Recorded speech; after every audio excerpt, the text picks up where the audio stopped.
ছেলে নাচ শিখছে, বাবা মাকে এই প্রশ্ন ফেস করতে হয়েছে বহুবার। নাচ মানেই বোধহয় একটা মেয়েলি ব্যাপার, মেয়েরা করে নয়, মেয়েলি ব্যাপার। বর্তমান সময় ক্লাসিক্যাল ড্যান্সের প্রভাব কাঁথি শহরে কেমন? সবসময় যে কোয়ান্টিটিটা কোয়ালিটি হয় তা তো নয়। এই এপ্রিলে মনে হয় বসন্ত উৎসব আছে।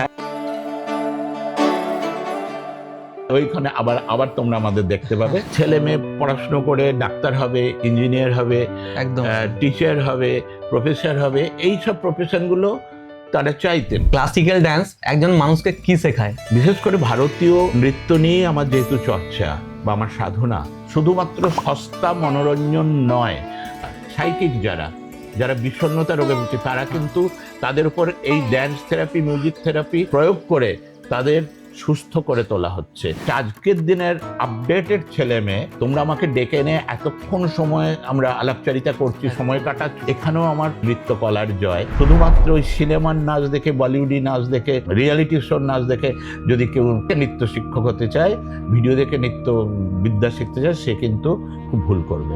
এটা ভীষণভাবে এখনো গুরুমুখী বিদ্যা।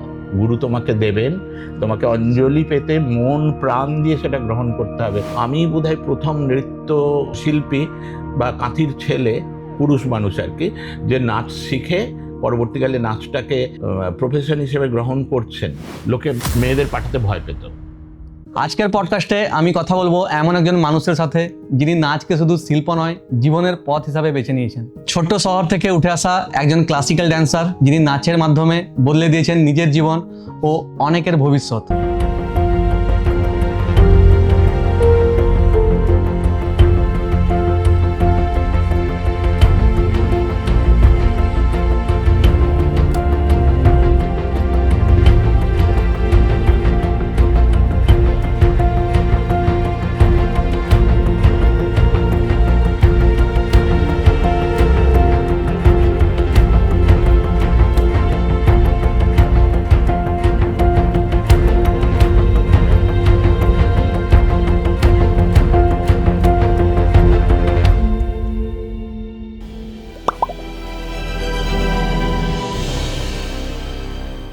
প্রথমত স্যার নমস্কার, যদি আমার কথায় কোনো ভুল ত্রুটি থাকে তাহলে অবশ্যই ক্ষমা করবেন। না না, তেমন কিছু ঘটার সম্ভাবনা। অ্যাকচুয়ালি স্যার আপনি আমাদের কাছে অনুপ্রেরণা, তো আমি চাইছি এই শোয়ের মাধ্যমে আপনার স্টোরিটা সবার সাথে শেয়ার করতে। প্রথমে আমাদের দর্শকদের আপনার নাম এবং পরিচয়টা একটু আপনি আপনার মুখে বলে দিলে ভালো হতো। নমস্কার, আই লাভ বেঙ্গলের সমস্ত দর্শককে। আমি মনীষ সামন্ত, নৃত্যশিল্পী, এই কাঁথি শহর থেকে। আপনার এই জার্নিটা কোন শহর থেকে শুরু হয়েছে বা কোন গ্রাম থেকে? যদিও আমার পৈতৃক গ্রাম খেজুরির দিকে, খেজুরির থানাতে, কিন্তু আমার জন্ম এবং বেড়ে ওঠা এবং মাধ্যমিক বা 12 পর্যন্ত পড়াশোনা এই কাঁথি শহরেই। আপনার একটু ছোটবেলার ব্যাপারে বললে ভালো হতো, আর এই ড্যান্সের সঙ্গে আপনার আলাপটা কি হয়? ইনভলভমেন্ট যেটা, হ্যাঁ। আমাদের সময় ছোটবেলায় টিভিও ছিল না। হ্যাঁ হ্যাঁ, মানে ন্যাচারালি তোমাদের ছোটবেলায় তোমরা সেগুলো পেয়েছো, কিন্তু আমাদের ছোটবেলায় কয়েকটা বাড়িতে, মানে পরে আমি যখন বড় হয়েছি তখন অনেক পরে টিভি দেখেছি, সুতরাং ওই ইনফ্লুয়েন্সগুলো ছিল না। হ্যাঁ, সিনেমা দেখতে যেতাম বাবা মায়ের সাথে, বিশেষ করে মায়ের সাথে। তখন সিনেমাতে যে নাচগুলো হতো সেটা আমাকে খুব অ্যাট্রাক্ট করতো। আর বাড়িতে এসে চেষ্টা করতাম, ওই খুব পাওয়ার কাট হতো তখনকার সময় আমাদের শহরে, আমি ওই মানে পেছনে আলো রেখে দেওয়ালে ছায়া পড়তো, ওই একটু হাত পা নেড়ে চেষ্টা করতাম নিজের ছায়ার সঙ্গে নাচ করার। এটা কিন্তু কোনো কিছু শিখে নয়, ভেতর থেকে একটা কীরকম ব্যাপার হতো। মিউজিক শুনলে এটা ভালো লাগতো, বা তবলার শব্দ বা অন্য কিছু সাউন্ড থেকে এইটা হতো, এটা আমার ভালো লাগতো, আমি এগুলো ফলো করতাম। এইভাবেই শুরু। আর নাচ শেখা শুরু প্র্যাকটিক্যালি আমার যখন আমি 12 ক্লাস পাশ করলাম বা 12 পরীক্ষা দিলাম, উচ্চ মাধ্যমিক পরীক্ষা দিলাম, তখন থেকে। আচ্ছা, এই ক্লাসিক্যাল ড্যান্সটা বেছে নেওয়ার পেছনে আপনার কেউ অনুপ্রেরণা ছিলেন? হ্যাঁ, অবশ্যই। আমি নিজে ভরতনাট্যমের স্টুডেন্ট। আচ্ছা আচ্ছা।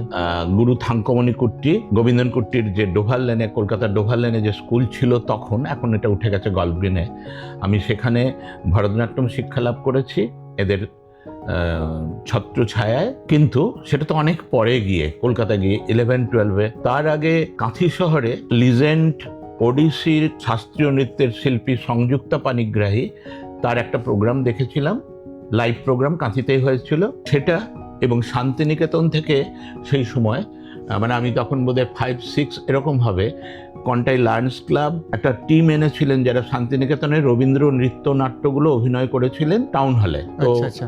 বাড়ি থেকে স্বাভাবিকভাবে আমাদের কালচারাল ফ্যামিলি, গান বাজনার একটা চর্চা ছিলই আমাদের ফ্যামিলিতে, সেখান থেকে মা বাবা কারুসতে আমি ওইগুলো দেখেছিলাম এবং তখনই খুব অনুপ্রাণিত হয়েছিলাম। ভেতরে ভেতরে একটা কিরকম ইচ্ছে তৈরি হয়েছিল, অত কনসিয়াসলি নয়, হয়তো আনকনসিয়াসলি, কিন্তু সেটা খুব ডিপ রুটেড, যে নাচ আমাকে টানতে আরম্ভ করলো। আর ক্লাসিক্যাল নাচ প্রথম থেকে, আবার বললাম, সংযুক্তা পানিগ্রাহীর এতে আর ম্যাগাজিনে রিভিউ খুব পড়তাম, যে কারণে ম্যাগাজিনগুলোতে যেসব রিভিউজ বেরাতো বাইরের প্রোগ্রামের, সেই রিভিউজগুলো দেখে দেখে অনেকটাই কিন্তু মানসিকভাবে তৈরি হয়েছিলাম যে আমাকে নৃত্যশিল্পী, মানে আমার এটাই ভালো লাগবে, এটাই করতে ইচ্ছে করবে। বিশেষ করে তখনকার দিনের হিন্দি ফিল্মগুলো, তখনকার দিনের যে হিন্দি ফিল্মগুলো, ক্লাসিক্যাল হিন্দি ফিল্ম, মুঘল-ই আজম, নাগিন, নীলকমল, এই ধরনের যে ফিল্মগুলোতে যে ক্লাসিক্যাল ড্যান্সকে ইউজ করা হতো, বিশেষ করে আবার পৌরাণিক গল্পগুলো যেখানে থাকতো, রামায়ণ মহাভারতের গল্প, সেখানে নাচগুলোকে খুব ব্যবহার করা হতো, ক্লাসিক্যাল ইন্ডিয়ান ক্লাসিক্যাল ড্যান্সকে, সেখান থেকে আমি অনুপ্রাণিত অবশ্যই হয়েছিলাম। আচ্ছা, আরেকটা জিনিস আমি জানতে চাইবো,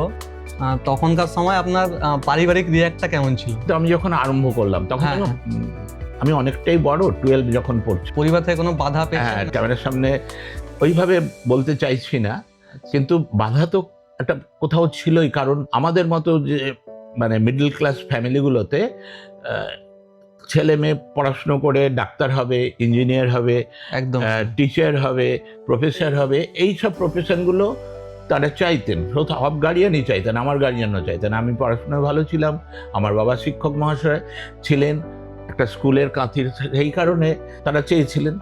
তো আমার নাচের, যেহেতু সেই অর্থে কোনো খুব বড় বা ভালো নাচের স্কুলও যে ছিল কাঁথিতে সেই রকম নয়, হ্যাঁ, যেগুলো চলতো মেয়েরাই শিখতো, সেখানে ছেলেরা খুব একটা নাচ শিখেছে এটা জানি না। আমার মনে হয় সেই অর্থে আমি বোধহয় প্রথম নৃত্য শিল্পী বা কাঁথির ছেলে, পুরুষ মানুষ আর কি, যে নাচ শিখে পরবর্তীকালে নাচটাকে একটা প্রফেশন হিসেবে গ্রহণ করছেন। যদিও একজন টিচার ছিলেন শ্রদ্ধেয় কৃষ্ণপদ মাইতি, আমাদের কাঁথি শেরপুরের মানুষ, উনি নাচ শেখাতেন, কিন্তু সেই অর্থে তার কাছে যে খুব একটা কেউ নাচের ছেলেরা শিখেছে অথবা স্যার কোনো প্রোগ্রাম করছেন এটা আমি দেখিনি। পুরুষ হয়ে ক্লাসিক্যাল ড্যান্সটাকে বললাম না কোনো যে কটাক্ষ বা এটা কিছু খুব বাধা ছিল, যেহেতু আমাদের শহর অভ্যস্ত ছিল না। ক্লাসিক্যাল ডান্স তো একটা বিশেষ চয়েস, মানে ছেলেদের নাচ মানেই বোধহয় একটা মেয়েলি ব্যাপার, মেয়েরা করে নয়, মেয়েলি ব্যাপার। হ্যাঁ, তো সে তো ছিলই, এবং কমেন্টস ছিল, কিন্তু সেগুলো উল্টো দিকে না আমার জেদ বাড়িয়ে দিয়েছিল। আচ্ছা আচ্ছা, এইগুলো টপকে একদিন এইসব মানুষের সম্মান আমি পাবো, আমাকে সম্মানিত করতে হবে নিজেকে এই কাজটা করে। এবং প্রথম বাধা তো থাকবে, খুব স্বাভাবিকভাবেই ছিল অনেক রকম, কিন্তু পরবর্তীকালে এই বাধাগুলোকে আমি কিন্তু সলভ করতে পেরেছিলাম, এবং যেসব জায়গা থেকে বাধাগুলো এসেছিল পরবর্তীকালে সকলের ভালোবাসায় আমি সেই জায়গাটাকে কভার করে ফেলেছিলাম। আপনার জীবনের সব থেকে কঠিন মুহূর্ত, মানে এমন কোনো সময় যখন আপনি ভেবেছেন এই ড্যান্স ছেড়ে দেবো, এই সিচুয়েশন কি কোনোদিন এসছে? আমার সেই ধরনের কোনো মুহূর্ত আসেনি যখন আমি ভেবেছি ড্যান্স ছেড়ে দেবো। আমার বন্ধুবান্ধবরা যারা আমার খুব ক্লোজ বন্ধুবান্ধব ছিল পড়াশুনোতে বা অন্য সময়ে, তারা কেউ এখন ডাক্তার, কেউ ইঞ্জিনিয়ার, কেউ প্রফেসর, কেউ বড় শিল্পী, মানে পেন্টার, অমুক তমুক সব লাইনেই আছে, অভিনেতা, সিনেমা ডিরেক্টর সব আছে, কবি, সাহিত্যিক সবাই আছে। কিন্তু আমার মনে হয়েছিল আমি কোনোদিন কোনো চাকরি করব না। আমি বন্ধুদের বলেছিলাম আমি কোনোদিনই কোনো চাকরি করব না, আর আমি নাচটাই করব। এবং এটা নিয়ে এমন একটা লক্ষ্য স্থির ছিল। জীবনে বাধা প্রচুর এসেছে, কিন্তু আমার কখনোই মনে হয়নি যে আমি নাচ ছেড়ে দেবো। আচ্ছা, বরং মনে হয়েছে সবকিছু ছাড়তে পারবো, নাচটা আমি ছাড়তে পারবো না। এই জায়গাটায় আপনি আর্থিক বা সামাজিক চ্যালেঞ্জকে কিভাবে সামলেছেন, ওইটা যদি একটু বলতেন ভালো হতো। আর্থিক চ্যালেঞ্জ বলতে এখনো নাচ করে যে একটা বিরাট কিছু অর্থনৈতিক অবস্থা আমার উন্নতি করতে পেরেছি এটা আমি বলবো না। এটা হয়তো হয়নি, আমি সেই অর্থে হিসেবেই নই বলে। অনেকেই চেষ্টা করলে পারেন করতে। কাঁথিতে আরও যারা রয়েছেন তারা কিন্তু অনেকেই রয়েছেন যারা এই জায়গাটা তৈরি করতে পেরেছেন। এটা আমি অতটা কনসিয়াস নই বলে হয়তো পারিনি। সুতরাং এই জায়গা থেকে করা যায়, অর্থনৈতিক উন্নতি করা যায়। ঠিক আছে, আমার তো চলেই যাচ্ছে। আর আমার নাচের স্কুল কৃষ্টি শ্রীরঙ্গম দ্য ডান্স স্কুল, এটাই আমার ধ্যান জ্ঞান স্বপ্ন এখনও, এবং সেটা কিন্তু সমাজের মানুষের, বিশেষ করে কাঁথির, পূর্ব মেদিনীপুর তথা এর বাইরে গিয়ে কলকাতা এবং ওয়েস্টবেঙ্গলের অনেক জায়গায় আমার স্কুলটাকে সবাই চেনে, আমাকে সবাই ভালোবাসে, আমাদের নাচের গ্রহণযোগ্যতা অনেক বেড়েছে। তো এটা আমার প্রাপ্তি, এটাই আমার কাছে মানে খুব মূল্যবান। শুধুমাত্র অর্থনৈতিক মূল্য দিয়ে আমি কখনোই কিন্তু ভাবিনি। একদম। ক্লাসিক্যাল ডান্স একজন মানুষকে কি শেখায়? ক্লাসিক্যাল ডান্স আমাদের ভারতবর্ষের একটা প্রাচীন আদিমতম কলাবিদ্যা। হ্যাঁ, সুতরাং তখন থেকে এখনো পর্যন্ত সেই ধারাটা তো প্রবাহিত। একদম। তার মানে তার মধ্যে এমন কিছু আছে যেটা এটাকে বাঁচিয়ে রেখেছে, এটা লুপ্ত হয়ে যায়নি। বিভিন্ন সময় হয়তো কিছুটা আড়ালে চলে গেছে বা প্র্যাকটিসেস কমে গেছে, ঐতিহাসিক কারণে, রাজনৈতিক কারণে এগুলো হয়েছে অনেক সময়। কিন্তু আমি বলবো যে ক্লাসিক্যাল ডান্স হচ্ছে এমন একটা আয়না যার মধ্যে আমরা আমাদের জীবনটাকে দেখি, এবং সেখানে কিভাবে দেখি, নিজেকে আনন্দের সঙ্গে দেখতে পাই। সেই আয়নায় যে ছবিটা পড়ে সেটা হচ্ছে আমি যে আনন্দটা জীবনে পেতে চাই, একটা মানুষ প্রত্যেকেই তো পেতে চায়, সেই আনন্দের মূর্তিটা সে দেখে ওখানে। আচ্ছা আচ্ছা। এবং সেই আনন্দের মূর্তিটাই জন্যই তাকে জীবনের কতগুলো, যেরকম একটা ছাদে উঠতে গেলে সিঁড়ি একটা একটা করে সিঁড়ি বেয়ে তো উঠতে হয়, ঠিক সেইভাবে জীবনের ডিসিপ্লিন শিখতে হয়, যেটাকে আমরা নিয়মানুবর্তিতা বলি। বিশেষ করে ভারতীয় নৃত্য নিয়ে আমার যেহেতু চর্চা বা আমার সাধনা, সেখানে আমার মনে হয়েছে যে গুরুজনকে সম্মান দেওয়া, প্রথমে গুরুর কাছ থেকে তো এই বিদ্যাটা আমরা পাই। একদম। গুরু হাতে নাতে এটা শেখান। এটা বইতেও অনেক বই পাওয়া যায় যেখানে নৃত্যগুলো সম্বন্ধে অনেক কিছু লেখা থাকে, এখন পাওয়া যায়, কিন্তু এটা হচ্ছে গুরুমুখী বিদ্যা। তাই প্রথম কথা আমাকে আমার গুরুকে মানতে হবে, আমার শিক্ষককে মানতে হবে, আমার গুরুজনকে মানতে হবে, এটা একটা ব্যাপার। তো গুরুজনকে মানা এবং তিনি যেভাবে আমাকে বলবেন সেইভাবে মন এবং শরীরকে তৈরি করা। আচ্ছা। এবং বেশ কয়েক বছর ধরে এইভাবে যদি আমরা চলতে থাকি, একজন শিক্ষার্থী পরপর সে এগোয় গুরুর কথা শুনে মেনে, তখন তার মধ্যে নৃত্য কলাটা আস্তে আস্তে প্রস্ফুটিত হতে থাকে এবং সে গিয়ে নিজেকে অনেক দর্শকের সামনে উপস্থাপিত করতে পারে, তাদের মনের মধ্যে নিজের ছবিটাকে একটা ছাপ ফেলে দিতে পারে। তো তার মানে তার একটা প্রতিষ্ঠা হচ্ছে, সে নিজেকে প্রেজেন্ট করতে পারছে, লোকের মনের তার একটা জায়গা হচ্ছে। তো এটা তো শেখায়, এটা তো সবচেয়ে বড় কথা। একদম। এগুলো তাই বলবো যে একটা নিয়মানুবর্তিতা জীবনে, যা একটা মানুষকে বড় হতে হলে, একটা মানুষকে প্রতিষ্ঠিত হতে হলে যেসব নিয়মানুবর্তিতা দরকার, সেগুলো সবই আমাদের এই নৃত্যবিদ্যা চর্চার ভেতর দিয়ে আমরা পাই, এবং একটা উন্নততর মানুষ হয়ে ওঠার একটা বিরাট জায়গা এটা। বর্তমান সময়ে ক্লাসিক্যাল ড্যান্সের প্রভাব কাঁথি শহরে কেমন? আমরা বরং যখন আরম্ভ করেছিলাম এতটা ছিল না। এখন টিভি বা বিভিন্ন মিডিয়ার দৌলতে আমরা সবকিছু তো দেখতে পাচ্ছি, অনেক কিছু। আমাদের বেঙ্গলে কি হচ্ছে, গোটা ভারতবর্ষে কি হচ্ছে, গোটা পৃথিবীতে কি হচ্ছে, এটা চাইলেই আমরা দেখতে পাচ্ছি। সুতরাং ক্লাসিক্যাল নৃত্যের ক্ষেত্রেও তাই, ইন্ডিয়ান ক্লাসিক্যাল ডান্সের চর্চা কিন্তু শুধু কাঁথি নয়, সব জায়গাতেই বেড়েছে। কিন্তু সবসময় যে কোয়ান্টিটিটা কোয়ালিটি হয় তা তো নয়। কোয়ান্টিটিটা হয়তো বেড়েছে, কোয়ালিটিতে সবসময় ভালো জিনিস কমই হয়, খুব ভালো যেগুলো কমই হয়েছে।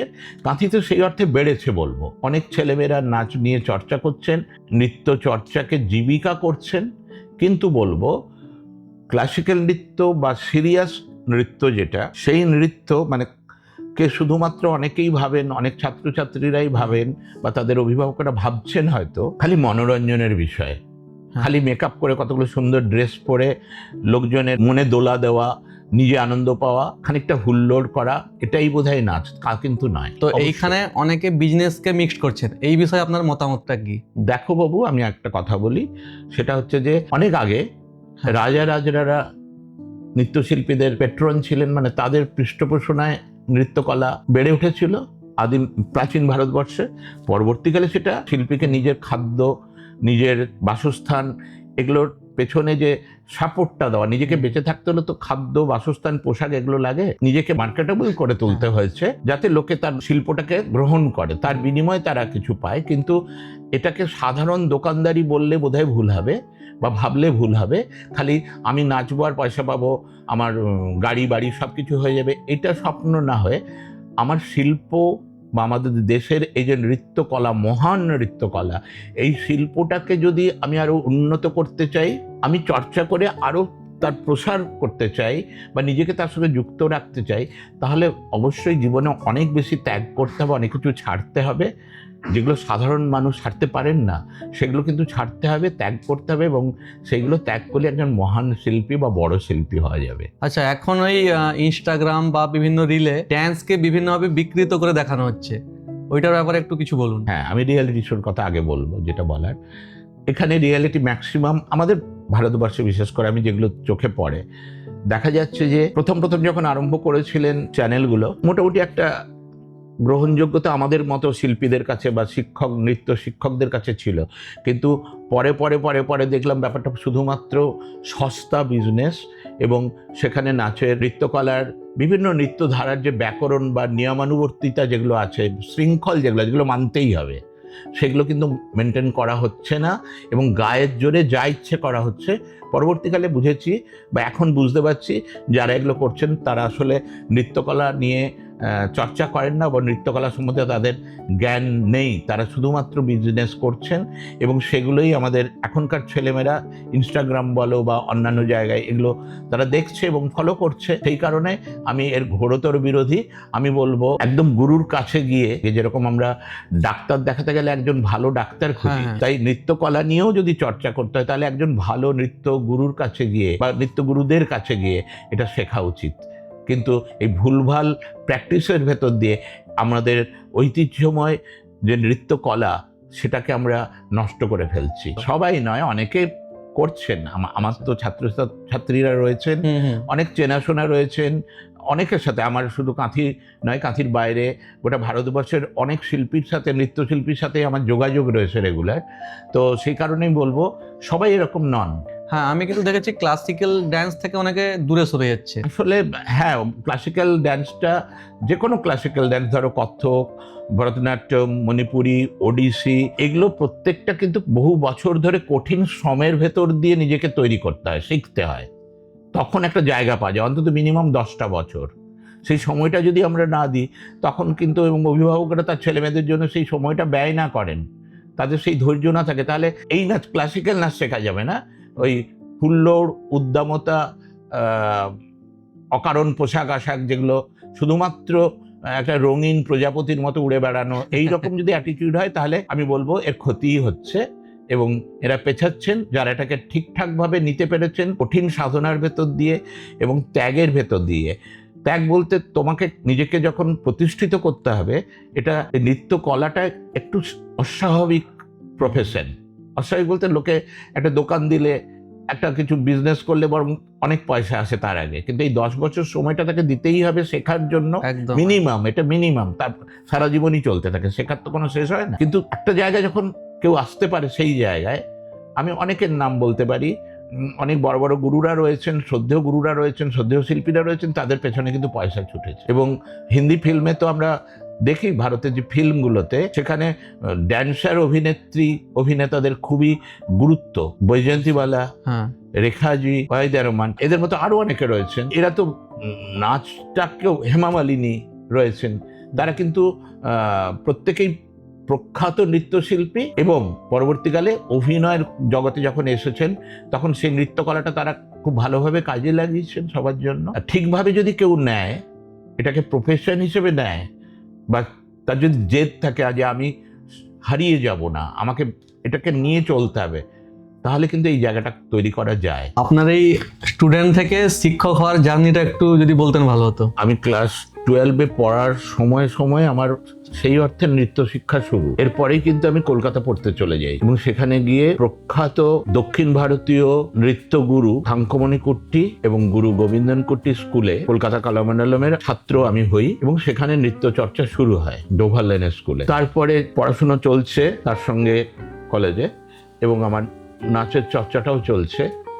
আমার বন্ধু বান্ধবরা এতই আমাকে ভালোবাসতো, আমি কিন্তু মেসে থেকে, আমরা সল্টলেকে একটি ফ্ল্যাট ভাড়া করেছিলাম কয়েকজন বন্ধু মিলে, নাচের প্র্যাকটিস আমি করতে পারতাম। জেনারেলি যেটা কিন্তু অনেকে সেই সুযোগ পায়, তার মানে আমার বন্ধু বান্ধবরা অলরেডি আমাকে প্রমোট করছে, পৃষ্ঠপোষণা করছে, আমি কিন্তু নাচের প্র্যাকটিসটা ওখানেই করতে পারতাম। আচ্ছা আচ্ছা, এটা অনেক ভালো জিনিস। এটা একটা বিরাট ব্যাপার। তার মানে তারা সেটা ভালোবাসতো। এবং অদ্ভুতভাবে আমি সুরেন্দ্রনাথ কলেজের ছাত্র ছিলাম, সেখানেও যে খুব বেশি, অত কলকাতার কলেজ, কিন্তু সেখানেও যে খুব বেশি পুরুষ নৃত্যশিল্পী ছিল তা নয়। আচ্ছা, আমি প্রথম কলেজের সোশ্যালে একটা নাচ করলাম, আমাকে সুযোগ দেওয়া হলো। আচ্ছা, সেখানে শ্রীমতী মমতা শঙ্কর এসেছিলেন তার ডান্স ট্রুপ নিয়ে। ঠিক মমতা শঙ্করের নাচের গ্রুপের আগেই আমার নাচটাকে দেওয়া হয়। আচ্ছা আচ্ছা। তো জানি না কি করেছিলাম, মানে কেমন কত কোয়ালিটির কি করেছিলাম। মমতা শঙ্কর, শ্রীমতী মমতা শঙ্কর রিসেন্টলি যিনি পদ্মশ্রী অ্যাওয়ার্ড পেলেন, তো সেই মমদি, আমি মমদি বলি, উইংসের পাশ থেকে আমার নাচটা দেখেন এবং নাচের পর উনি বলেন যে ওনার গ্রুপে এসে আমাকে জয়েন করতে, গ্রুপে যেতে। আমি তো তখন তো উদয় শঙ্করের মেয়ে Mamata Shankar already film star and star dancer, তার কাছ থেকে এই কথাটা যে আমি পাবো, এটা আমি স্বপ্নেও ভাবিনি। আমি ভীষণভাবে অনুপ্রাণিত হয়ে গেছিলাম। নৃত্য শিক্ষাটাকে যে আরো সিরিয়াসলি আমাকে করতে হবে, এটা আমি ভেবেছিলাম। কিন্তু আমার প্রথম থেকেই একটা মোটো ছিল যে আমি ভরতনাট্যম শিখবো।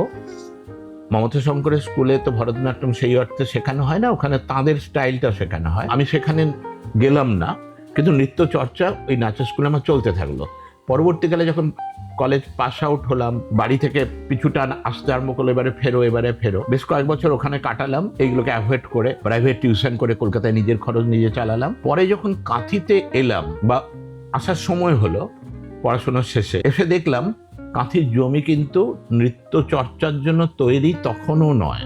আচ্ছা, মেল ড্যান্সার তো নেই, মানেই সে একটা অদ্ভুত কিছু, কিম্ভূত কিছু লোকে মনে করে। ছেলে নাচ শিখছে, বাবা মাকে এই প্রশ্ন ফেস করতে হয়েছে বহুবার। আচ্ছা, যে আপনার ছেলে নাচ করে, পড়াশোনা করে কলকাতা থেকে ফিরে ড্যান্স করছে, এটা তাদের হয়তো তখন ভালো লাগেনি। কিন্তু ভেতরে ভেতরে আমার মা কিন্তু একটা সাপোর্ট দিতেন ভেতর থেকে, যে তুমি যেটা করছো সিরিয়াসলি করো। পরবর্তীকালে বাবাও, যে যখন বুঝলেন যে এই ছেলেকে এটা থেকে আর কোনো মতেই নড়ানো যাবে না, সরানো যাবে না, তখন যেটা করছো সেটা সিরিয়াসলি করো। কারণ গানের চর্চা, সঙ্গীতের চর্চা তো বাড়িতে ছিল। পরবর্তীকালে কাঁথি এসে যখন দেখলাম তখন শিক্ষক নেই। কাঁথিতে আগে মাটি তৈরি করতে হবে, নাচ শিখবে এই মাটিটা আমার তৈরি করা দরকার, এই মানসিকতাটা পরিবর্তন করা দরকার। এখানকার যে নাচ চলছিল সেটা সর্বভারতীয় নাচের সঙ্গে কিন্তু অনেকটাই পিছিয়ে। সেটা সিরিয়াসলি নৃত্যকলার চর্চা নয়। হ্যাঁ, একজন নৃত্যশিল্পী হতে গেলে যে ডিসিপ্লিন, যে সব ব্যাপার লাগে, সেগুলো আমাদের এখানকার মানুষের মনের মধ্যে সেই জায়গাটা তখনও শক্তপোক্তভাবে ছিল না। ওই ছেলেমেয়ে নাচ করবে, মেয়েরা নাচ করবে, একটা ফাংশন করবে, রবীন্দ্র জয়ন্তীতে নাচবে, লোকে হাততালি দেবে, একটু তবলার সঙ্গে কত্থকের বোলের সাথে কিছু কাজ করবে, এই জাস্ট বেশি কিছু নয়। কিন্তু নৃত্য কলা যে একটা বিদ্যা, সম্পূর্ণ বিদ্যাটা ছিল না। তখন আমি বুঝতে পারলাম যে এই মাটিটাকে তৈরি করতে হলে আমাকে কলকাতা থেকে ফিরতেই হবে। আমি যদি কলকাতায় নিজের জন্য থেকে যাই, না হলে তো এতদিনে অনেক কিছুই হয়ে যেত কলকাতাতে। আমার যে পরিচিতি ছিল, যে ভালোবাসা, আমি বড় বড় গুরুদের কাছ থেকে এখনো পাই। তো আমি ফিরলাম, ফিরে আস্তে আস্তে শুরু করলাম 5 জন স্টুডেন্ট দিয়ে বাড়ির বারান্দায়, রুম ছিল না সেই অর্থে, পরবর্তীকালে হয়েছে, বাড়ির বারান্দায় ক্লাস শুরু করেছিলাম। এবং পুরুষ নৃত্য শিক্ষক, ইয়াং লোকে মেয়েদের পাঠাতে ভয় পেত। আচ্ছা, এই ব্যাপারগুলো আস্তে আস্তে ভাঙলো। তারা যখন বুঝতে পারলেন যে ভয়ের কিছু নই, আমি কি চর্চা করছি সেগুলো তাদের বোঝাতে পেরেছিলাম, এবং সেখান থেকে আমার জার্নি শুরু হলো আজ থেকে 20-22 বছর আগে। আচ্ছা, কাঁথিতে কোনো বাধা কেউ দেয়নি বা এরকম কিছু? বাধা বলতে স্কুল নিয়ে বাধা পাইনি। পরবর্তীকালে তো এখানকার যে নার্সারি স্কুলগুলো বা বেশ কিছু স্কুল, তারা আমাকে ডেকে নিয়ে যেত নাচ শেখানোর জন্য। আচ্ছা, তারা আমাদের ভালোবাসতেন, যেহেতু আমি প্রথম পুরুষ নাচের ক্ষেত্রে যে নাচ শিখে এসে নাচ শেখাচ্ছে অন্য কাউকে, বা শেখাতে চাইছে, সেহেতু স্কুলগুলোতে আমার মানে একটা জায়গা তৈরি হয়েছিল। তারা আমাকে সেই সম্মান দিয়েছিলেন। আমি খুব যে বাধা এখানে আর পরে পাইনি, তার আগে হয়েছে, শেখার সময়টা হয়েছে। তারপরে ছিল অনেকেই চাইতেন না আমি করি এই কাজগুলো, তারা বুঝতে পারতেন না আসলে। কিন্তু পরবর্তীকালে আস্তে আস্তে যখন দেখলেন যে এটা এমন একটা বস্তু যেখান থেকে আনন্দ পাওয়া যায়, আমি প্রথম থেকে আনন্দ কথাটা বারবার বলছি, মনের আনন্দ পাওয়া যায়, এবং একটা এই শুদ্ধ পবিত্র আনন্দ থেকে একটা মানুষ কিন্তু অনেক বেশি মানুষ হয়ে যেতে পারে, অনেক বেশি মনুষ্যত্ব তার মধ্যে তৈরি হয়। মনুষ্যত্বের মশলা এই নাচের মধ্যে আছে, সেটা যখন বোঝাতে পারলাম আস্তে আস্তে, এবং আমার জার্নি শুরু হয়ে গেল। এবং এখন তো কাঁথিতে প্রচুর ছেলেরা নাচে, মেয়েরা তো নাচেই, এবং ম্যাক্সিমাম বলবো অনেকেই যারা নাচ শেখাচ্ছে তারা কোনো না কোনো সময় আমার ছত্রছায়া বা আমার সান্নিধ্যে তারা এসেছিল, তারা ছিল। এবং আজকে নাচটা কিন্তু বহুলাংশে নৃত্য চর্চাটা বেড়েছে, এবং এখানকার ছেলেমেয়েরা রবীন্দ্রভারতীতে গিয়ে কলকাতায় নৃত্য চর্চা করছে, শান্তিনিকেতনে গিয়ে নৃত্য শিক্ষা করছে। আমার ছাত্রছাত্রীরা রবীন্দ্রভারতী থেকে পাস আউট করে, বিশ্বভারতী থেকে পাশ করে তারা বিভিন্ন স্কুলে নাচের শিক্ষক শিক্ষিকা হতে পেরেছে এবং দেশ বিদেশে প্রোগ্রাম করছে। আচ্ছা আচ্ছা, তাহলে এটা তো আমার একটা বিরাট প্রাপ্তি। আমার এই জার্নিটা যেটা শুরু করেছিলাম সেটাতে আমি বোধহয় সফল বলবো না, কিন্তু আমি যেটা স্বপ্ন দেখেছিলাম যে কাঁথির মাটিতে নৃত্যের বীজকে বপন করতে হবে এবং সেই বৃক্ষটাকে আস্তে আস্তে রোপণ করতে, মানে ময়ূর হয়ে তৈরি করতে হবে, এইটা কিন্তু তখন ছিল না। সেটা আমি চেষ্টা করেছিলাম, আর ওটা হয়েছে। অনেক ত্যাগ ছিল, অনেক বাধা ছিল, সেগুলো তো থাকবেই। কোনো ভালো কিছু কাজ তো সহজে কোনো কিছু হবে না, তাই বোধহয় পেরেছি। তাই আজকে এই জায়গাটা বসে তুমি আমার ইন্টারভিউ নিচ্ছ। বলো। আর স্যার, একজন শিক্ষক হিসেবে আপনি এখনো ছাত্রদের মধ্যে কি পরিবর্তন আনতে চাইছেন? আজকের সময়ের যে ক্রাইসিস, এটা একদম এটা আমি সেখান থেকেই বলবো, কারণ আমার সঙ্গে বৃহত্তর জগতের যোগাযোগ তো রয়েছেই, রেগুলার রয়েছে। তো আমার মনে হয়েছে যে নৃত্য শিক্ষাটা মানুষের জীবন ধারাটাকেই বদলে দিতে পারে। ওটা আমি এমনিও বসে ফিল করছি, আপনার সঙ্গে কথা বলা মানে একটা মেডিসিনের মতো কাজ করছে, মানে ওই ধরুন স্ট্রেস রিলিফ। Thank you. আমি জানি না, আমার তো প্রথম কথা, আমি এটা করতে গিয়ে নৃত্য চর্চা করতে গিয়ে আমাকে অঙ্কন শিল্প মানে পেন্টিং সম্বন্ধে জানতে হয়েছে, আমাকে কোন কাপড় পরলে, কোন ড্রেস পরলে সেগুলো বুঝতে হয়েছে, কিরকম ড্রেস হবে। নিজের জীবনের মধ্যে শিল্পকলার প্রভাব পড়েছে, রঙের প্রভাব পড়েছে, পেন্টিংসের রং এবং জামা কাপড়ের যে ফেব্রিক্স, এই যে আমার ফেব্রিক, এই ফেব্রিকগুলো কি নিলে, কি রং নিলে, কিরকম স্টাইল হলে একজন নৃত্যশিল্পীকে গ্রহণযোগ্য মনে হবে, আকর্ষণীয় মনে হবে, এটা বুঝতে শিখেছি আমি। মঞ্চতে আলো ব্যবহার করতে শিখেছি, মঞ্চতে একজন শিল্পী দাঁড়িয়ে কিভাবে আলো নেবে, এটা শিখেছি, আমাকে শিখতে হয়েছে এবং এগুলো আমি স্টুডেন্টদের শেখাই। এবং একটি মঞ্চকে কিভাবে ব্যবহার করলে, কিভাবে মঞ্চের জায়গাগুলো, একটা মঞ্চ তো অনেকটা বড় জায়গা, সেখান থেকে কিভাবে ব্যবহার করলে আমি দর্শকের মনের মধ্যে পৌঁছে যেতে পারবো, দর্শক আমার থেকে চোখ সরাতে পারবে না, এই জায়গাগুলো কিন্তু আমার তৈরি হয়েছে কিন্তু এই নাচের এই বিভিন্ন, মানে এই যে এত দিন গেছে, এগুলো আমি নিজে নিজে শিখেছি কাজ করতে গিয়ে, এবং আমার ছেলে মেয়েদের, আমার ছাত্রছাত্রীদের আমি শিখিয়েছি। একটা নৃত্য হচ্ছে পূর্ণাঙ্গ মানে জীবনযাত্রা, কোনো বিচ্ছিন্ন ব্যাপার নয় কিন্তু। আচ্ছা, আপনি আপনার লাইফের কোন অ্যাচিভমেন্ট নিয়ে সব থেকে বেশি গর্ববোধ করেন? আমাদের শাস্ত্রে বলা আছে, যখনই আমাদের এই শিল্পকলা বা যে কোনো বিদ্যা মানে লাভ বা বিদ্বান হয়ে ওঠা, গুণীজন হয়ে ওঠা, তার যদি নাকি অহংকার হয়, গর্ব আসে, অ্যাচিভমেন্টটা তো একটা গর্ব তৈরি করে, অহংকার তৈরি করে, তখন তার পতন হয়। তাই আমি বলবো না, আমি কখনোই চাইবো না আমার পতন হোক, সেই অর্থে গর্বিত নই, অহংকারী নই, কিন্তু একটা অহংকার, আত্মমর্যাদা আমার মধ্যে রয়েছেই, আত্মমর্যাদা বোধ আমার মধ্যে তৈরি হয়েছে যে আমি একটা ভালো কাজ করছি, সমাজে ছেলেমেয়েদের সামনে, ইয়াং জেনারেশনের সামনে একটা উদাহরণ হয়ে উঠতে পেরেছি, এটা একটা বড় কথা। এবং আমাকে দেখে বা আমার এই জীবনযাত্রা, আমার পথ চলা থেকে অনেক ছেলেমেয়ে অনুপ্রাণিত হয়ে তারা এই নৃত্য কলা চর্চা এবং এটাকে জীবিকা করার মানসিক জোর খুঁজে পেয়েছে, এটা তো আমার একটা বড় অ্যাচিভমেন্ট।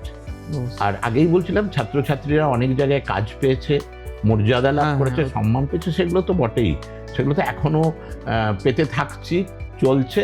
এবং যখন বড় বড় কম্পিটিশনে আমার ছেলেমেয়েরা প্লেস করে এসে আমাকে জানায়, ছবি পাঠায়, ফোন করে, তখন ভেতরে ভেতরে প্যারেন্ট হিসেবে আমি গর্বিত হই, কারণ আমার মধ্যে তো একটা সত্তা রয়েছে যে বাবা বা মা যাই হোক, মানে ওই জায়গাটা আমার সন্তান তারা, তাই এই জায়গাটা তো তৈরি হয় এবং একটা মধুর সম্পর্ক ছাত্রছাত্রীর সঙ্গে কিন্তু থাকে। অনেক বছর পরে এই স্টুডিওতে আজকে এলাম, এই স্টুডিওতে এসে জানলাম যে এই স্টুডিওটি যার, সে আমার ছাত্রী, সে এসে আমার অনেক বছর পরে দেখা হলো, পায়ে হাত দিয়ে প্রণাম করলো। বলো, এটা তো একটা বিরাট প্রাপ্তি। অবশ্যই। হ্যাঁ, সে হয়তো নাচের লাইনে নেই, কিন্তু তার মধ্যে সেই বোধটা রয়েছে যে এই গুরুর কাছে বা এই পিতার কাছে সে কিছু পেয়েছিল। তাই এটা তো বড় পাওয়া, এটা প্রত্যেক দিনের আমার অ্যাচিভমেন্ট। অবশ্যই স্যার। আর স্যার আপনার স্টুডেন্টদের মধ্যে বড় লেভেলে এখনো পারফর্ম করছে এরকম কারোর ব্যাপারে যদি বলতেন তাহলে ভালো হতো। আচ্ছা, প্রথম কথা বলি যে এখনো অনেক বাধা, অনেক পথ চলা বাকি রয়ে গেছে। এখনো ছেলেমেয়েরা ড্যান্সার হবে আচ্ছা, সেই অর্থে খুব বেশি জনকে আমরা পাই না, অভিভাবকদের পাই না, মানুষদের পাই না। সুতরাং নৃত্য শিখে বড় হবে, তার আগে ভাবে ডাক্তার হবে, ইঞ্জিনিয়ার হবে, এগুলো ভাবেই। এগুলোকে আমি কোনোভাবেই ছোট করছি না, কিন্তু সঙ্গীত কলা এবং নৃত্যকলায় এইগুলো চর্চা করে ছেলেমেয়েরা দাঁড়াবে, এটা নিয়ে খুব যে সিরিয়াসলি অনেকেই ভাবছেন তা নয়। রিসেন্টলি রিয়ালিটি শো এর কল্যাণে অনেক পয়সা, অনেক পরিচিতি হয় বলে এরার পেছনে অনেকে ছুটছেন, কিন্তু এটা মরীচিকা, ওইটা থেকে বড় শিল্পী হওয়া যায় না। কিছু একটা পয়সা টয়সা উপার্জন হয়, পরিচিতি বাড়ে, কিন্তু অনেকেই আবার হারিয়ে যায়। রিয়েলিটি শো এতগুলো হয়েছে, তারপরে কিন্তু যতজন বেরিয়েছে তারা কিন্তু পরবর্তী জীবনে সেই জায়গাটা ধরে রাখতে পারেনি। এটা কিন্তু উদাহরণ। এবারে বলো, তুমি আমার কাছে জানতে চাইছিলে যে অ্যাচিভমেন্ট বলতে তাহলে কি। আপনার স্টুডেন্ট কিছু কিছু রিয়ালিটি শোতে আমাদের ছেলেমেয়েরা নেচেছে, আমি কিন্তু খুব একটা উৎসাহ দিই না। আচ্ছা, নেচেছে, চান্স পেয়েছে, বড় বড় কম্পিটিশনে অনেক জায়গায় তারা প্রতিযোগী হিসাবে প্লেস করেছে। কলকাতা, ওয়েস্ট বেঙ্গল, কলকাতায় কেন বললাম বারবার কলকাতা বলছি, কলকাতায় অনেক বড় বড় মঞ্চে আমার সব ছেলেমেয়েরা কাজ করেছে, আমিও করেছি তাদের সাথে। এবং সেখানে কলকাতাতে আমাকে যারা ড্যান্সার, আমাকে তারা চেনেন এবং ভালোবাসেন, শ্রদ্ধা করেন। এটা একটা বিরাট জায়গা যে কাঁথির মতো জায়গায় একটা ভালো নৃত্যের চর্চা চলছে বা আরম্ভ হয়েছে। এখানে অনেকেই নৃত্য নিয়ে ভাবনা চিন্তা করছেন। এটা কিন্তু অহরহ আমি ফেস করি, কারণ আমার ছেলেমেয়েদের কাজ থেকে সেটা প্রমাণিত হয়, তারা ভালো কিছু শিখছে। সেই ছাত্রছাত্রীদের সেটা পেয়েছি, সেটা একটা অ্যাচিভমেন্ট।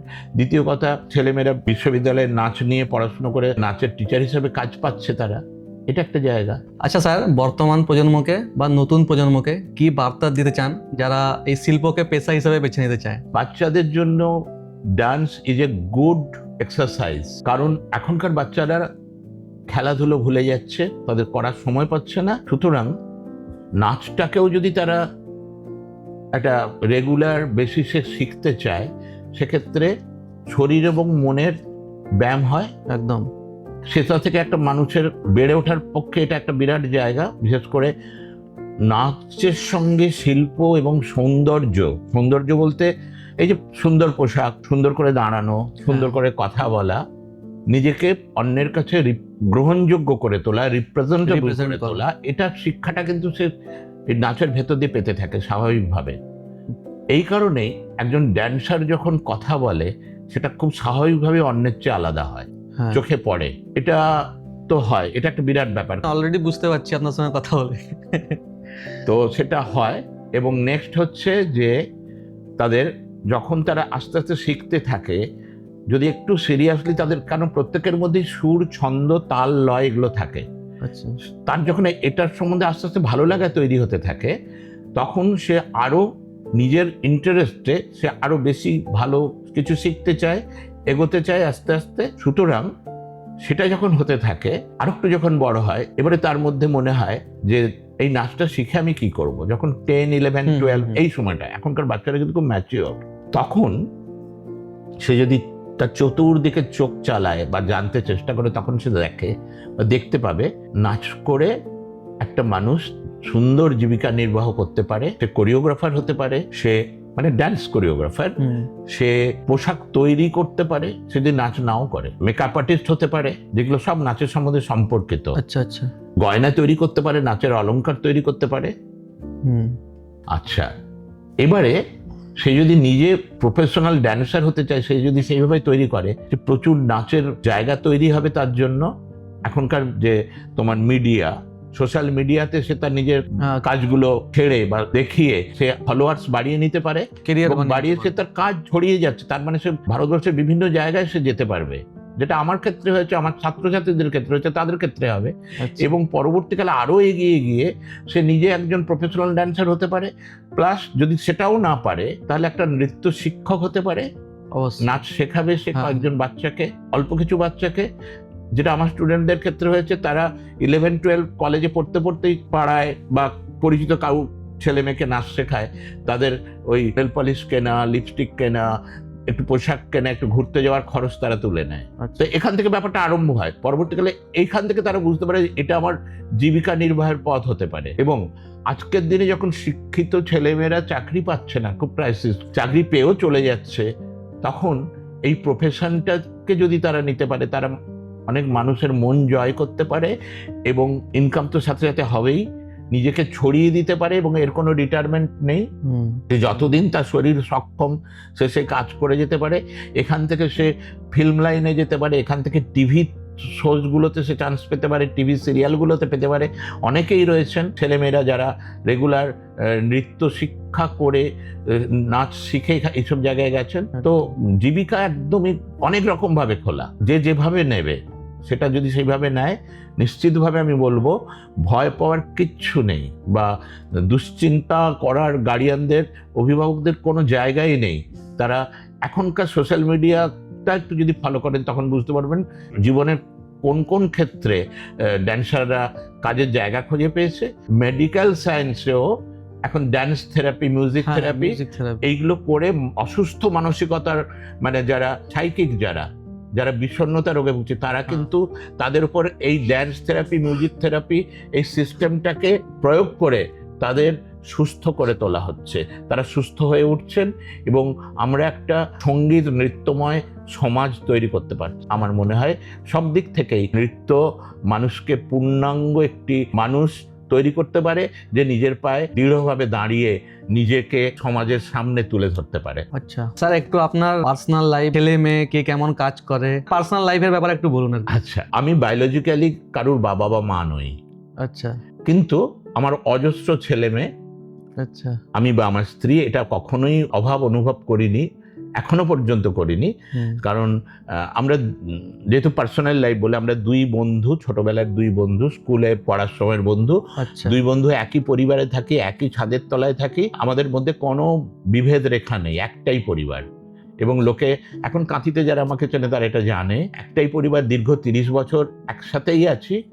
এবং আমার বন্ধুর ছেলে মেয়েরা, ওই বন্ধু এবং তার স্ত্রী, তাদের ছেলে মেয়ে হিসেবে যতটা কাঁথিতে পরিচিত, তার চেয়ে অনেকে জানে তারা আমার দুই মেয়ে। আচ্ছা। এবং এর বাইরেও, শুধু এরা নয়, এর বাইরেও আমার স্কুলের যারা অজস্র শিক্ষার্থী, যারা শিখছে, যারা শিখে গেছে, তারা সবাই আমার সন্তান। সুতরাং আমি কখনোই অভাব অনুভব করিনি বা এই ক্রাইসিসটাতে আসিনি। আমার নেগেটিভ কিচ্ছু মনে হয়নি। আমি বা আমার স্ত্রী শ্রাবণী সামন্ত, আমরা কখনোই অনুভব করিনি যে আমাদের নিজের কোনো সন্তান নেই বা এটার থেকে দুঃখ। আমি এটা ভাবিও না। আমি ভাবি এরা, আমি মনে করি, বিশ্বাস করি, এরা সবাই আমাদের সন্তান। আচ্ছা স্যার, বাই প্রফেশন কি আপনি ড্যান্স টিচার, না অন্য কোনো বিজনেস বা কিছু আছে? আমি নাচ ছাড়া কিচ্ছু জানি না। আমাকে তুমি যদি বাজারে চালের দাম কত, এমন লবণের দাম কত, ডিমের জোড়ার দাম কত, এটা আমার অক্ষমতা, আমি পারি না, আমি জানিও না। আমার ফ্যামিলি আমাকে সেইভাবে এমনভাবে সাপোর্ট দিয়ে এসেছে। এখনকার যে ফ্যামিলি যেখানে বিলং করি, সেখানে আমাকে তারা সবসময় সুযোগ দিয়েছে এই প্রফেশনটার মধ্যেই থাকার। তারা কোনোভাবেই আমাকে ডিস্ট্র্যাক্ট করেনি বা আমাকে এর বাইরে নিয়ে যেতে চায়নি। তাই আমি একদম বাস্তব জীবনের অনেক কিছু থেকে, রেগুলার বাজার যাওয়া বা অন্য কিছু যা হয় একটা সাংসারিক মানুষের, সেগুলো আমাকে করতে হয় না। আমি খুব সৌভাগ্যবান এখানে। আমি যাদের সঙ্গে থাকি, আমার পরিবারের যারা, তাদের সঙ্গে থাকি, তারা এটা মেনেই নিয়েছেন এবং তারা জানেন যে এই মানুষটি আর কিচ্ছু পারেন। আমি এই কাজটি শুধু পারি, এইটা নিয়েই বাঁচি, এইটা নিয়েই স্বপ্ন দেখি, এটাকেই ভালোবাসি। এবং যেদিন চোখ বুঝবো, আমি মনে মনে প্রার্থনা করি আমার মৃত্যু যেন এরকম কোনো মঞ্চেই হয় নাচতে নাচতে। সেটাই আমাদের সবচেয়ে বড় প্রাপ্তি হবে। আর আমার কাছে আমার নৃত্য আমার ভগবান। সেটা ডান হাত, ডান পা, বাম হাত, ডান দুটো পা, এগুলো সব কিছু দিয়ে, আমার গোটা শরীর দিয়ে, মন দিয়ে আমি সেই ঈশ্বরের সাধনা করি। সেই ঈশ্বর আমাকে যেন তার চরণে আশ্রয় দেন।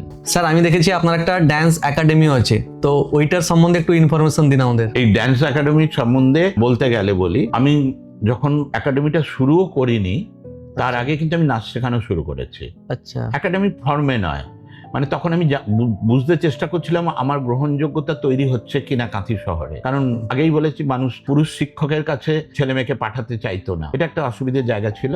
তো আস্তে আস্তে যখন গ্রহণযোগ্যতাটা আমার তৈরি হয়ে গেল, আমাকে অনেকেই বলতে থাকলে যে মনিরুদা আপনি এত জায়গায় শেখাচ্ছেন, একটা ড্যান্স স্কুল করুন যেখানে আমরা আমাদের ছেলেমেয়েদের পাঠাতে পারবো। তো সেই অর্থে 2000 সালে আমার স্কুল তৈরি হয়। একটা সময় আমাকে আমার পরিবারের কাছে প্রমাণ করার একটা জায়গা তৈরি হয়েছিল যে এই প্রফেশনে দাঁড়ানো যায়, আজকে যেটা জোর গলায় আমি বলতে পারি। তো সেই কারণে আমি তখন বিবাহিত, আমি আমার স্ত্রীকে নিয়ে, শ্রাবণীকে নিয়ে পৈতৃক বাসস্থান ছেড়ে আসি এবং আলাদাভাবে দুজন লড়াই শুরু করি শুধু নাচ নিয়ে বেঁচে থাকা যায় কিনা, নাচ থেকে এই প্রফেশনটাকে টিকিয়ে রাখা যায় কিনা। যার ফলে প্রচুর বাইরে বিভিন্ন জায়গায় শেখাতে যেতাম, বিভিন্ন ক্লাবে, বিভিন্ন স্কুলে এগুলো করতাম। করতে করতে করতে আমাদের নিজেদের মধ্যেও একটা কনফিডেন্স তৈরি হলো, যেটা পারবো। আমরা 2000 সালে একটা স্কুল তৈরি করলাম, সেটা আগেই বলেছি 5 জন নিয়ে, সেটার নাম কৃষ্টি শ্রীরঙ্গম। কৃষ্টি মিনস কালচার, আর শ্রীরঙ্গম হচ্ছে প্র্যাকটিক্যালি, যেহেতু আমি ভরতনাট্যমের স্টুডেন্ট ছিলাম, সেখানে ভগবান শ্রীরঙ্গম নারায়ণেরই একটা ফর্ম, তাকে বলা হয় মঞ্চের দেবতা, স্টেজের গড, গড অফ স্টেজ। তো সেই ক্ষেত্রে সেই নামটা ছিল, এটা নেওয়া। নেক্সট হচ্ছে তার পেছনে আরো একটা কারণ ছিল, যে বন্ধুরা আমার পাশে তখন দাঁড়িয়ে ছিল, কারণ আমি তখন পৈতৃক পরিবারের যে ছত্র ছায়া সেটা ছেড়ে এসেছি। তখন মাত্র 500 টাকার একটা টিউশন করি 20-21 বছর আগে। তো সেই টিউশন থেকে ওই পয়সায় মানে নিজেকে বাঁচতে হবে, আমি এবং আমার স্ত্রী আমরা বাঁচবো। এই যে লড়াইতে আমার নেমেছিলাম, আমাকে কিন্তু কেউ চলে আসতে বলেনি, আমাকে কেউ বিতাড়িত করেনি, এটা কিন্তু নিজে থেকেই এইটাকে আমরা কাঁধে তুলে নিয়েছিলাম যে আমরা এই প্রফেশনে দাঁড়িয়ে দেখাবো যেটা করা যায়। তো সেই সময় যে বন্ধুরা আমার পাশে ছিলেন তাদের নামের প্রথম অক্ষর 4-5 জনের আমরা নিয়েছিলাম, ওই কৃষ্টিটাকে জোড়া, মানে সংস্কৃতি কালচার। শ্রীরঙ্গমের এস হচ্ছেন আমার স্ত্রী শ্রাবণী, যিনি আমার কলেজ লাইফে বান্ধবী ছিলেন। আমি যার সাথে থাকি এখনো সেই বন্ধু রামানুজের আর, তাহলে এস আর টি আইটা আমি, যাই হোক, রঙ্গম রামানুজ। জি হচ্ছে গৌতম, যিনি বনমালী চট্টা স্কুলের শিক্ষক ছিলেন, রিসেন্টলি রিটায়ার করলেন। এম তো মনীষী, এরকম করে একটা শ্রীরঙ্গম ব্যাপারটা ছিল। পরবর্তীকালে এটা দাঁড়িয়ে গেল এবং আস্তে আস্তে কাজ পেতে থাকলাম বিভিন্ন কাঁথিতে, যেগুলো হয় কাঁথি সারাউন্ডিংস, যেসব মেলা হয়, স্কুলের অনুষ্ঠানে, সবগুলোতেই প্রায় আমি কাজ করেছি। আমি আপনাকে ফার্স্ট ওই মৈত্রী বলয় অনুষ্ঠানে দেখেছি, মৈত্রী বলয় বসন্ত উৎসব, মৈত্রী বলয়ের বসন্ত উৎসবটা এখন তো কাঁথিতে ফেমাস। সবচেয়ে বড় কথা ওই যে রাস্তায় নাচ, প্রসেশনের মধ্যে নাচ, এটা আসলে সবার পক্ষে তো এই শান্তিনিকেতনে যাওয়া সম্ভব হয় না। তো আমরা চেষ্টা করেছিলাম প্রথমে শান্তিনিকেতনই ধারায় বসন্ত উৎসবটা যাতে আমরা করতে পারি। মৈত্রী বলয় সংস্থাতে অনেক নৃত্য বিদ্যালয়ের শিক্ষকরা রয়েছেন, ছেলেমেয়েরা রয়েছেন, বিভিন্ন সঙ্গীতের লোকেরা রয়েছেন, শিল্পীরা রয়েছেন, বিভিন্ন অনেক শিক্ষক রয়েছেন, অধ্যাপক রয়েছেন, সবাই মিলে আমাদের মৈত্রী বলয়। সেখানে হ্যাঁ, সবাই আমার নাচটা খুব পছন্দ করেন এবং প্রসেশনের আগে আগে আমি নাচতে নাচতে যাই, এই বয়সেও গোটা কাঁথি নেচে বেড়াই, এটা আমার ভালো লাগা। এই এপ্রিলে মনে হয় বসন্ত উৎসব আছে, হ্যাঁ, ওইখানে আবার তোমরা আমাদের দেখতে পাবে, প্রচার করবে। কারণ আমার ভীষণ ভালো লাগলো যে তুমি তো আমার কি বলবো অনেক ছোট, আমার চেয়ে অনেক ছোট, আমার সন্তান সম একজন, তোমরা এই মর্যাদা দিয়ে ভালোবেসে আজকের দিনের আপডেটেড ছেলে মেয়ে, তোমরা আমাকে ডেকে এনে এতক্ষণ সময় আমরা আলাপচারিতা করছি, সময় কাটাচ্ছ, এবং তোমারকে দেখে মনে হচ্ছে তুমি আমাকে ভালোবেসে গ্রহণ করছো। তো এটা তো আমার একটা বিরাট পাওয়া। তাহলে এখানেও আমি সেই নৃত্যের জয়, নৃত্যকলার জয়, নৃত্যকলা দিয়ে আমি তোমাকে এতক্ষণ কিন্তু ভরিয়ে রেখেছি, ভুলিয়ে রেখেছি। একদম স্যার। হ্যাঁ, সুতরাং যদি কিছু সম্মান দিতে হয়, তোমরা আজকের ছেলে মেয়েদের জন্য আমি বার্তা দিচ্ছি, ইয়াং জেনারেশনের জন্য, যে নৃত্যকলাকে একটা বিদ্যা হিসাবে গ্রহণ করো। এই বিদ্যা তোমাকে সম্পূর্ণ মানুষ করে তুলবে। শুধুমাত্র সস্তা মনোরঞ্জন নয়, শুধুমাত্র টাকা পয়সার আদান প্রদান নয়, বিজনেস নয়। কোনো বিদ্যাই, যেরকম একজন ডাক্তার, তিনিও পয়সা খরচ করে পড়াশোনা করেন, তৈরি হন, মানুষকে চিকিৎসা করে পয়সা নেন, কিন্তু তিনি তো একটা সেবা করেন। একদম এইভাবেই তো হয়। প্রত্যেক বিদ্বান ব্যক্তি যারা শিক্ষিত তারা সেবা করেন তার নিজের কাজের ভেতর দিয়ে। নৃত্যবিদ্যাও মানুষের শরীর এবং মন দুটোর মহৌষধি। এবং আজকে যে বিষণ্ণতায় ইয়াং জেনারেশন ভুগছে, তারা যদি রেগুলার নাচের চর্চা করেন, তারা আনন্দের স্বাদ পাবেন, কখনোই তারা ফ্রাস্ট্রেশনে যাবেন না, আমার এটা দৃঢ় বিশ্বাস। কেন প্রত্যেকের জীবনেই বিষণ্ণতা আসবে, হ্যাঁ এটা একদম সত্যি। দুঃখ আসবে, কষ্ট, সেগুলো থেকে ভোলার একটা রাস্তা আছে, এগুলো থাকবে কিন্তু ভোলার একটা রাস্তা পাওয়া যাবে এবং এখান থেকে তারা নিজেকে বাঁচিয়ে রাখার বা পৃথিবীর যে অনেক কঠিন ব্যাপার লড়াই, সেগুলোতে লড়াই করার একটা শক্তি পাবেন। আমি বলবো না যে তোমাকে ভরতনাট্যম শিখতে হবে, আমি বলবো না তোমাকে কত্থক শিখতে হবে, ওড়িশি শিখতে হবে, অনেক ধরনের নাচ আছে, গোটা পৃথিবীতেই অনেক ধরনের নাচ আছে, যে কোনো একটা নৃত্য ধরে যদি আমরা শিখতে আর প্রপারলি শিখতে হবে। কিন্তু শুধুমাত্র ওই সিনেমার নাচ দেখে, বলিউডি নাচ দেখে, রিয়ালিটি শোর নাচ দেখে যদি কেউ ছবি দেখে নৃত্য শিক্ষক হতে চায়, ভিডিও দেখে নৃত্য বিদ্যা শিখতে চায়, সে কিন্তু খুব ভুল করবে। এটা ভীষণভাবে এখনো গুরুমুখী বিদ্যা। গুরু তোমাকে দেবেন, তোমাকে অঞ্জলি পেতে মন প্রাণ দিয়ে সেটা গ্রহণ করতে হবে, তখনই তুমি নিজেকে একজন নৃত্যশিল্পী হিসেবে গড়ে তুলতে পারবে। আশা করি আমি সব কথাগুলি বলতে পেরেছি। অবশ্যই অবশ্যই। এবং যদি কখনো আবার ডাকো আমি নিশ্চিতভাবে আসব, কারণ নৃত্যকলার প্রচার এবং নৃত্যকলা দিয়ে মানুষের সেবা করার এই যে একটা উপায় আমাকে তোমরা করে দিয়েছো, সেজন্য আমার কৃতজ্ঞতা, ধন্যবাদ এবং গভীর ভালোবাসা তোমাদের জন্য। Welcome sir. Thank you.